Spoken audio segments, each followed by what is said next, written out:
the rabbis associated with sort of Pnei Or and the Jewish renewal movement, like Reb Zalman Jewish Schachter, renewal is definitely Shalomi, and who was a lovely man, by the way, may he rest in peace. Also a sofer.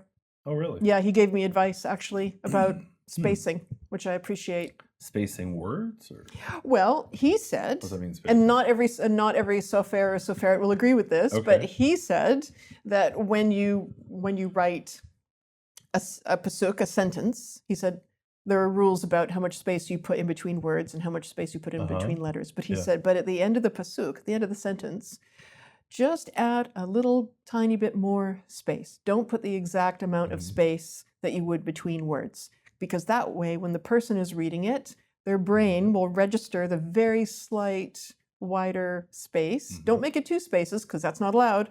The very slight, just like 1.5, 1.25 spaces, because the eye and the brain will still see that.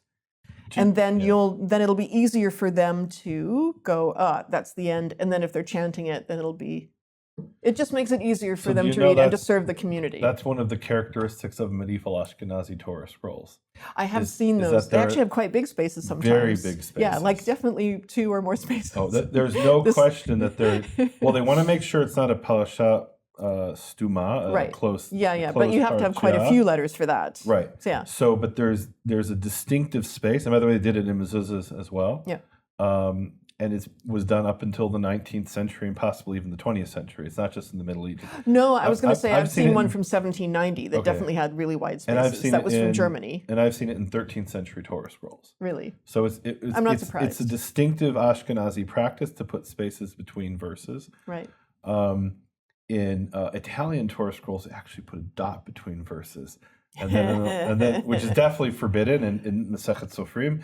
And then somebody would often come along and erase all the dots. Right. And you'll see these Torah scrolls where like there's a scratch off after every verse. Wow.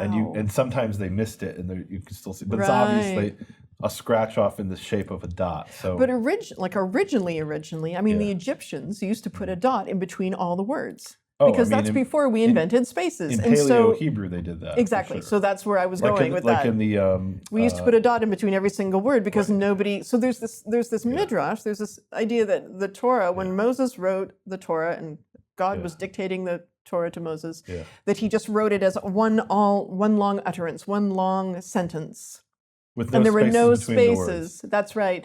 Yeah. And so you think, this sounds a bit mystical and like some kind of mythological thing, and the story goes on, but really, if you understand like the history of writing, you go, but there wouldn't have been any spaces actually, because we didn't invent spaces No, but there first. were dot dividers between the words. There were dot dividers, but that didn't take up a whole space. And then sometimes you had 2 words that were together, and so it'd be like, et haaretz. Yeah. And that's not an actual example, but if you look at, for example, in the Siloam inscription, or the Lachish letters, it's very common that when you have a small word, that word is attached to the following word. And we have that represented in the Masoretic text with the makaf, with the hyphen, or essentially 2 words for the purposes of the accents of the trup.